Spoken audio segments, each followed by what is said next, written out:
Aujourd'hui, c'est vendredi, nous sommes le 27 janvier. Bienvenue à vous si vous nous rejoignez sur le plateau de la matinale de TV Vendée. Nous avons une petite demi-heure devant nous pour faire le point sur l'actu 100% Vendée de ce jour. Et aujourd'hui, nous avons décidé de parler solidarité parce qu'on aime beaucoup ça sur TV Vendée. On vous emmène à la découverte de la Pause. C'est un foyer d'urgence destiné aux sans-abri du côté d'Esnay. 20 ans qu'il existe et s'il existe, c'est notamment grâce à l'engagement et au relais de bénévoles de la commune. Nous revenons aussi sur cette journée dédiée à tous les salariés et tous les bénévoles des bibliothèques de Vendée. Ça, c'était hier à Mouilleron-le-Captif, 8e édition du genre pour travailler cette fois-ci sur la gestion du handicap dans les bibliothèques, à la fois dans l'accessibilité des bâtiments, mais aussi à la lecture et aux ateliers. Comme promis, on va se faire aussi tout petit et nous allons aller dans les coulisses du concours Bien parler pour réussir. On a commencé à en voir quelques images hier. Et bien là, dans le journal, nous entendrons les réactions notamment des candidats, des lycéens de Fontenay-le-Comte en l'occurrence. Et puis côté chronique, nous allons revenir sur ce plan d'urgence à Montaigu pour désengorger les services en charge du renouvellement de nos cartes d'identité. Il y a certains chiffres qui parlent d'eux-mêmes. 100, c'est le nombre de jours d'attente en moyenne en Vendée actuellement. Entre le moment où vous demandez un rendez-vous pour essayer de déposer votre dossier de renouvellement de carte d'identité et le moment où vous vous retrouvez vraiment physiquement devant le guichet pour le donner, ce dossier. 100 jours. Nous parlerons aussi bowling avec un Herbretais qui entame ce vendredi les championnats d'Europe senior de bowling au Danemark. Nous sommes donc allés à sa rencontre dans le cadre de Visage du Sport. Alexandre Lenaour a pu recueillir quelques-unes de ses confessions. Allez, avant tout cela, la météo. Et une journée où encore nous avons du mal à retrouver le beau temps, le beau soleil du week-end dernier qui paraît tellement loin déjà. Ce matin, il pourrait faire quelques apparitions ce soleil, mais sur la moitié nord, plutôt même nord-ouest de la Vendée, même s'il restera encore bien caché derrière des nuages. Pour toute la partie sud, aucune ouverture et toujours cette épaisse couche de nuages. Les températures, ce sera en fin de JT, comme d'habitude. Cet après-midi, un léger mieux quand même, puisque le soleil devrait s'imposer un petit peu plus sur cette fameuse moitié sud de la Vendée toute grise. Au nord, le ciel va se dégager aussi. Un vent de nord-est également autour de 40 km/h qui risque d'accentuer la sensation de froid et des températures, puisqu'on parle de froid, qui sont comprises entre 6 et 8 degrés aujourd'hui en Vendée. 8, c'est pour l'Île-Dieu. Un mot de ce week-end également. Un week-end qui s'annonce comme la carte de cet après-midi, avec des nuages pour tout le monde, quelques éclaircies. Les températures devraient de nouveau baisser pour basculer dans le négatif demain après-midi et dimanche matin. Regardons notre baromètre des énergies également, comme tous les vendredis. Les voyants sont au vert pour ce vendredi 27 janvier, aussi bien pour ce vendredi d'ailleurs que pour les 3 prochains jours. Un point sur les marées également, avec une pleine mer qui est prévue ce soir, quasiment à 21h. La basse mer, elle, vous le voyez, c'est en début d'après-midi. Les coefficients, nous approchons progressivement de la période des mortes eaux, puisque c'est à partir de 70 et que si vous êtes attentifs, vous voyez que nous sommes à 71 en coef cet après-midi. On enchaîne sur la carte des marchés, Antoine, s'il te plaît, avec l'ensemble des rendez-vous de ce vendredi qui s'affiche à l'écran. Où peut-on aller? Moutier-les-Mauffets, en marché du vendredi. Mouilleron-Saint-Germain également. Et Challans. On parlait du nord-ouest Vendée tout à l'heure dans la météo. Vous pouvez aller au marché du côté de Challans. Pour l'éphéméride, bonne fête aux Angèles. Bonne fête également à toutes les filles qui portent un prénom dérivé de celui-ci. Du côté des hommes, bonne fête aux Jean-Marie. Et puis nous commémorons aujourd'hui les 40 ans de la disparition de Louis de Funès de Galarza, de son vrai nom. Alors pourquoi je vous en parle? Parce qu'il a passé la fin de sa vie, vous le savez peut-être, chez nos voisins de Loire-Atlantique. Il avait acheté un château au Cellier qui est situé entre Ancenis et Nantes. Le soleil, et je terminerai là-dessus, se couchera ce soir en Vendée après 18h, à 18h01 très exactement. On passe au journal.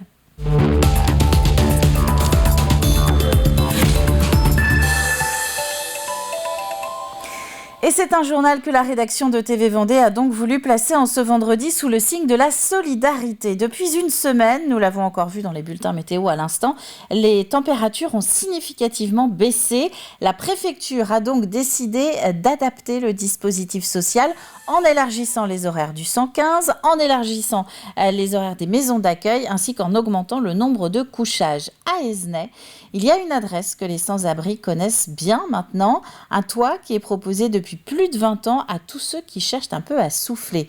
Un reportage d'Alexandre Debray. Ici, donc, vous avez donc, la petite chambre pour dormir la nuit. Ici, la cuisine avec tout l'électroménager qui va bien avec. Ce soir, Jérémy va dormir au chaud. D'ordinaire, il vit dans la rue avec son fidèle Luigi. Un repos bienvenu pour ce SDF à quelques jours d'une opération où 2 stènes lui seront posées. J'ai dormi presque une petite semaine dans le sas du Crédit Mutuel. Bon, voilà. C'est pour ça qu'après, bon, quand je me place ici, j'étais content, quoi. On permet de vraiment se poser, parce que ici, l'avantage, c'est qu'on peut rester toute la journée. On est libre, voilà. Pour bénéficier de cette bâtisse du centre-ville d'Esnay, Jérémy a contacté le 115. Ce sans-abri connaît bien les lieux. Ce n'est pas son premier séjour, après une quinzaine d'années de rue, suite à ce qu'il appelle les aléas de la vie. J'ai plus de permis en 2003, ça m'arrive en 2003. Donc c'était, on va dire, un petit peu la descente aux enfers, hein, parce qu'une fois qu'on n'a plus de permis, plus de boulot, plus de compagne, parce que c'est la suite. Hein. Puis c'est comme ça que, quand j'ai des aléas, c'est tout ça. Si certains centres n'acceptent les bénéficiaires qu'une nuitée, l'association La Pause fait le choix de prêter ce local pour 6 nuits. Les bénévoles offrent même quelques repas. Je t'ai ramené du rougail saucisse, t'as des aiguillettes de canard avec des pâtes. La Pause propose également quelques coupons et bons d'achat pour la boucherie, la pizzeria, mais aussi le coiffeur voisin. Salut Jacques. Salut Jérémy. Ouais, très bien. Pour l'accueil. Je t'en prie. Tu vas bien? Très bien. Bon. Jacques, c'est le président de l'association. Il échange avec des bénéficiaires pour récupérer quelques idées et informations afin d'être perpétuellement à jour. Les EPS, c'est sûr que c'est fermé. Et puis, ça perd du chemin. Après, les autres, ça, c'est Emmaüs. Alors après, je ne sais pas si... Ça, c'est Emmaüs. Pour les membres, c'est également une manière d'éviter l'isolement des sans-abri. On trouve inconvenable le fait d'avoir des gens quand même à la rue dans un pays tel que la France, qui est un pays quand même sacrément riche, quoi. Et donc, voilà, si on veut fonctionner, je pense que correctement, il y a à ce minima à assurer, c'est le logement et la nourriture. Donc on espère un jour ou l'autre ne plus avoir à exister, très sincèrement. Tout comme Jérémy, plusieurs sans-abri font appel au service du 115. Avec le froid, une centaine de personnes a été logée cette semaine.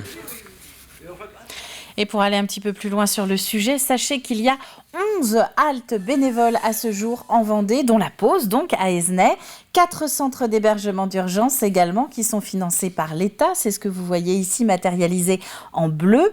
Tous ces sites ont des capacités différentes. Certains n'ont qu'une seule place, comme dans le reportage, d'autres plusieurs. Les sans-abri y accèdent par le 115. Mardi soir, par exemple, 151 personnes ont ainsi été logées en urgence avec ce service en Vendée. Dans le reste de l'actualité, du nouveau aux Achards. Ça se passe dans le centre-bourg de la Motte Achard. Vous pouvez désormais partir en train après être passé par le bar tabac pour y acheter votre billet. C'est d'ailleurs ce dépositaire qui est officiellement recensé sur le site de la SNCF comme guichet de la halte ferroviaire mottaise, un service de proximité destiné à tous ceux qui ne sont pas à l'aise avec Internet ou qui ne sont pas équipés. Ça rajoute un service de proximité, mais ce n'est pas banal parce qu'on est sur une petite ville de 5000 habitants, on est quasiment sur une fin, puisqu'on ne va pas plus loin qu'au Sable d'Olonne, mais résultat de la course, on a une quinzaine d'arrêts tous les jours, dans un sens comme dans l'autre, qui permet à toute personne d'aller où il veut. C'est surtout rendre service à la clientèle. On est commerce de proximité. Donc le contact avec le client en fait est super important et rendre service. Alors ça c'est notre priorité au jour d'aujourd'hui, c'est le service en fait avec le client. Et c'est un service qui concerne aussi bien les billets de TER que de TGV et d'Intercité. Un autre lancement est prévu la semaine prochaine en Vendée. Ce sera cette fois-ci à Chantonnay. Direction les routes à présent avec les températures qui restent basses et les risques de glissade qui sont bien présents. Les conditions de route hivernales ne font pas partie des causes d'accidents les plus répandues en Vendée. Le trio de tête concerne plutôt la vitesse, l'alcool et les stupéfiants. Mais un départ de chez soi dans de bonnes conditions peut quand même vous éviter un accrochage. Écoutez. Alors évidemment, ça suppose que l'on conduise un petit peu différemment. Donc déjà qu'on regarde si l'éclairage, notamment de code, des antibrouillards, fonctionne. Ce n'est pas toujours le cas. Donc là encore, un petit tour de la voiture permet de se rendre mieux compte.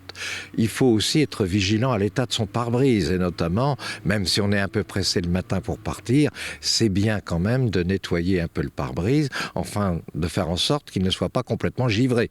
Parce que beaucoup d'accidents, c'est par manque de visibilité. Du monde hier à la Longère de Beaupuy sur la commune de Mouilleron-le-Captif. Tous les membres du réseau des bibliothèques vendéennes étaient invités à participer à la 8e édition de la journée départementale des bibliothèques. L'accueil des lecteurs handicapés était au cœur des échanges. Comment faciliter l'accessibilité aussi bien aux installations qu'à la lecture en elle-même? Un moment de rencontre important pour les bénévoles et les salariés vendéens de ces bibliothèques venus, vous le voyez sur ces images, partager leurs initiatives. Tout simplement la plateforme numérique immédiat du département, en fait, on s'aperçoit qu'il y a des choses qui existent sur cette plateforme. Les expositions aussi, effectivement, qu'on peut emprunter auprès de la direction départementale des bibliothèques. Les différents supports aussi pour les collections, mettre à disposition des collections qui soient adaptées. On les connaît déjà, hein, les gros caractères, les livres spécialisés 10, etc. Mettre en place aussi, pourquoi pas, des espaces faciles à lire. Bon, il faut un petit peu de temps, je pense, pour mettre en place ces dispositifs là, mais ça existe ailleurs, donc je pense que ça peut s'imaginer assez facilement dans nos collectivités, nos médiathèques. Nous avons commencé à en parler hier. C'est le moment de se faire tout petit et de pousser la porte du concours Bien parler pour réussir. Un exercice oratoire exigeant organisé conjointement par la Société des membres de la Légion d'honneur et l'Association des membres de l'Ordre des Palmes académiques. Une poignée de lycéens volontaires qui ont 10 minutes pour convaincre un jury et tenter ainsi d'accéder à la finale départementale. Exemple ici à Fontenay-le-Comte, c'était mercredi. Grégoire de Châtillon. Car pour moi, une société qui n'aurait pas de devoirs, ce serait une anarchie, mais une société qui ne comporterait pas assez de droits, ce serait une tyrannie. Esther Fromont, élève de terminale, tente de convaincre le jury. Si on veut réellement essayer de freiner ces changements climatiques, il faudrait des changements drastiques. Un oral qui a pour thème « Citoyens d'aujourd'hui et de demain, quels sont les droits et les devoirs que cela comporte? Comment concevez-vous votre rôle dans la société ?» Et étant une femme, donc une citoyenne... De quoi mettre en avant la place de la femme, l'écologie, les milieux défavorisés, autant d'idées inspirantes pour la lycéenne. Notre sens du devoir est personnel. J'avoue que les idées que j'avais posées ont été exposées de la manière dont j'avais souhaité, donc ça me rassure. J'avais peur d'avoir oublié des choses, mais je pense avoir évoqué tous les éléments que je souhaitais évoquer. Dans quel sens voulez-vous agir, s'il vous plaît ? Ok, alors... 2 salles d'audition pour 10 candidats représentant 5 lycées situés à Fontenay-le-Comte, Luçon et Chantonnay. Bien parler pour réussir, c'est une chose, avec des critères qui ne sont pas à prendre à la légère. L'informatique et aux réseaux sociaux. Nous avons 4 critères, je peux vous les citer. Sur la présentation physique, bien sûr. Nous avons sur la forme, sur le fond.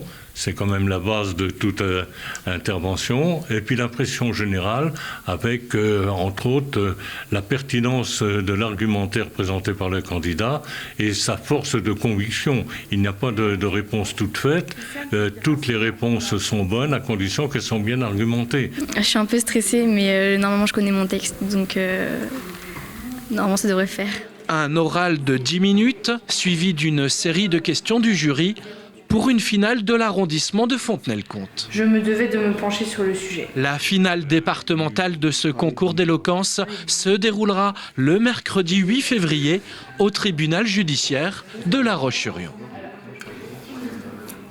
Des images également du 2e forum pour la formation dans les métiers du cheval. C'est un rendez-vous qui s'est tenu hier à la MFR de Bournezeau et ce dans un contexte de réforme des diplômes, notamment ceux du ministère de l'Agriculture.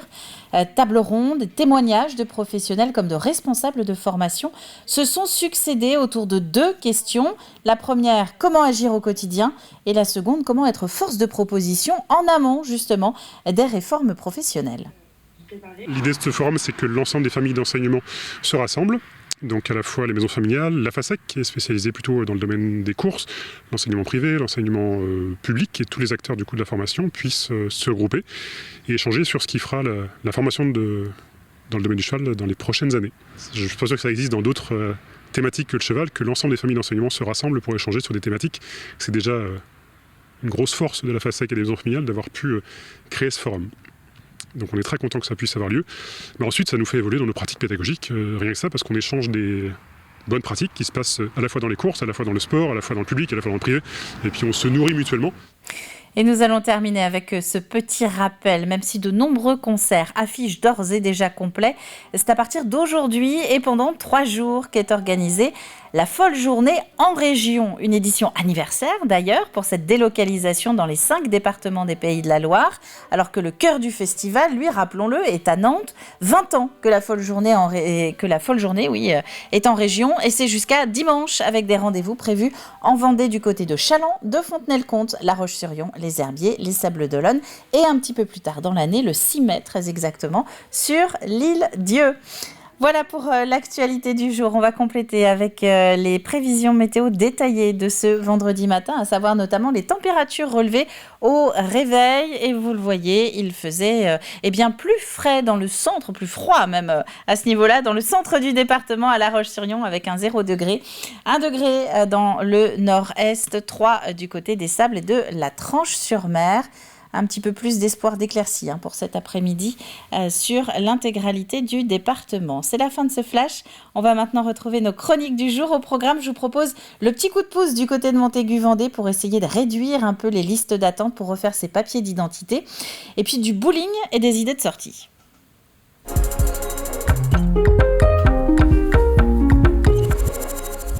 Alors un chiffre, oui, pour introduire ce plus de l'info, 100. 100, c'est le nombre de jours qui s'écoulent aujourd'hui en moyenne en Vendée, entre le moment où vous demandez un rendez-vous pour entamer les démarches, pour refaire votre carte d'identité ou votre passeport, et le moment où vous vous retrouvez vraiment devant le guichet pour déposer ce fameux dossier. Un plan d'urgence a donc été déclenché dans le Nord Vendée pour essayer de désengorger les autres mairies du département. Regardez.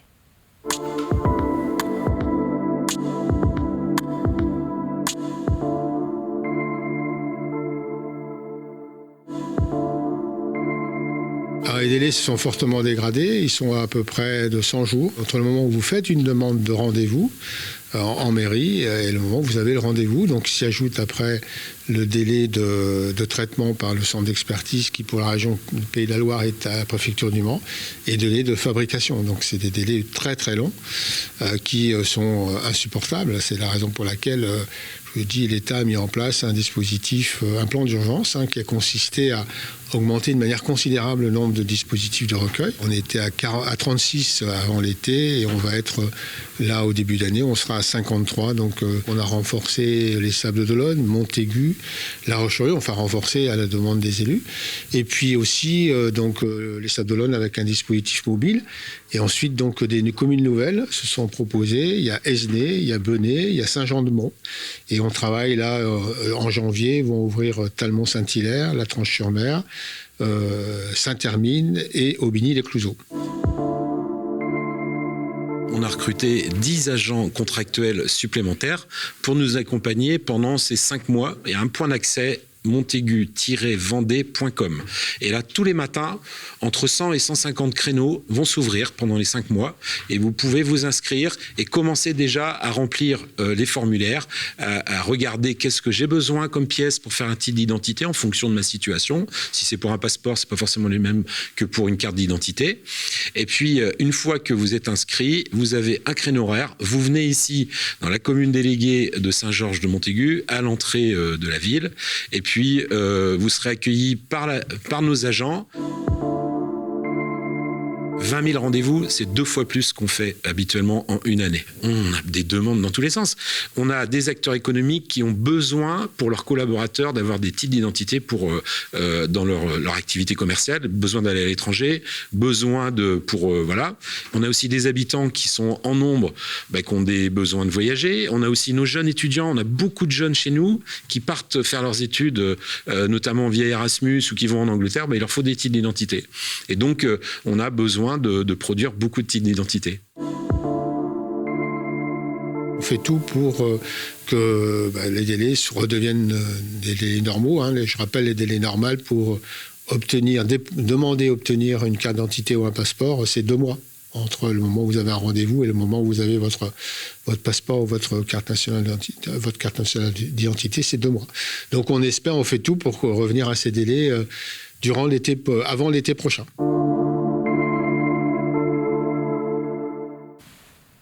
Et c'est donc un service qui doit rester ouvert jusqu'au mois de mai à Montaigu, Vendée. Je vous propose de sortir maintenant.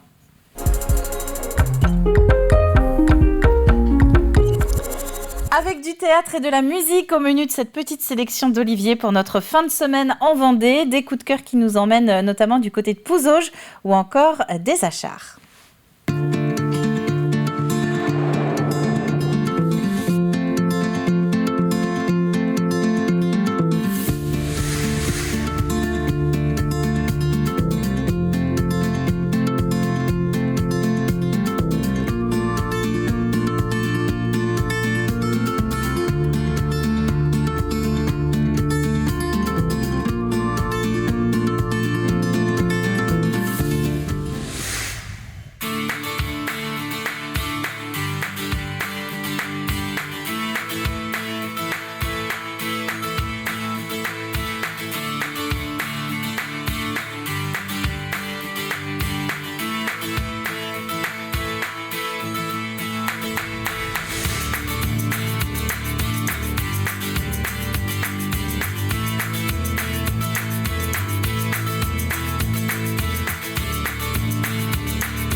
Avec ma meuf avant de venir. Elle est rentrée l'autre jour dans mon bureau avec mon carnet de blagues en me sortant, je crois, la pire phrase qu'un mec peut entendre. Faut qu'on parle. On sait que c'est pas une bonne nouvelle qui arrive derrière faut qu'on parle. Hein? T'as jamais de plan A3 qui a démarré par faut qu'on parle.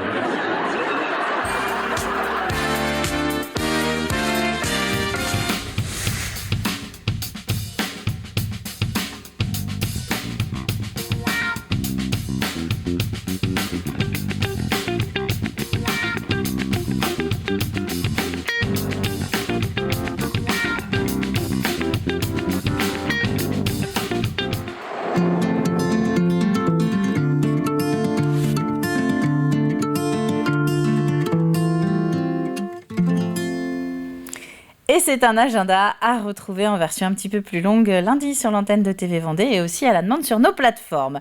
On ouvre le programme télé à présent.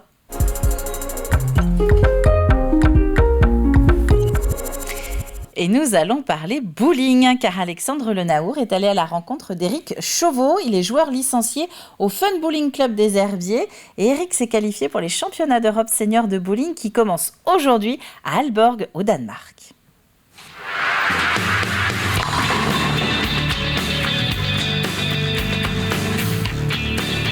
Je suis nazérien, licencié au Club des Herbiers depuis 3-4 ans au Herbiers et je joue au bowling depuis 98.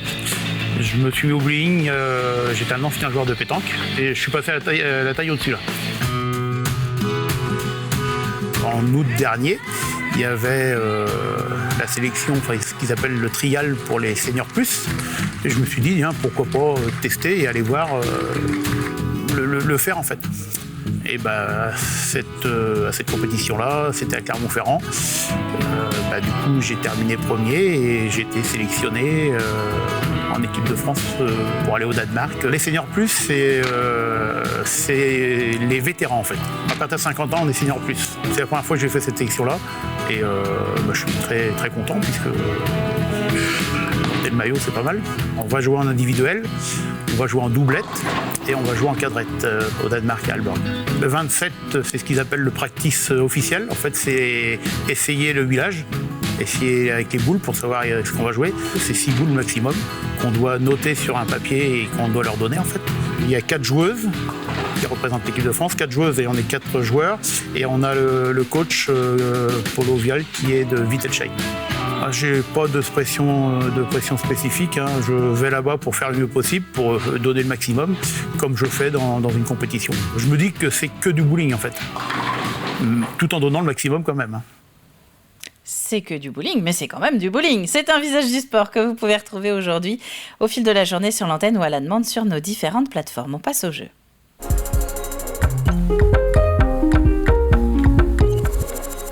Allez, dernière ligne droite pour me dire qui sont les Loubersac, puisque c'est la question de la semaine.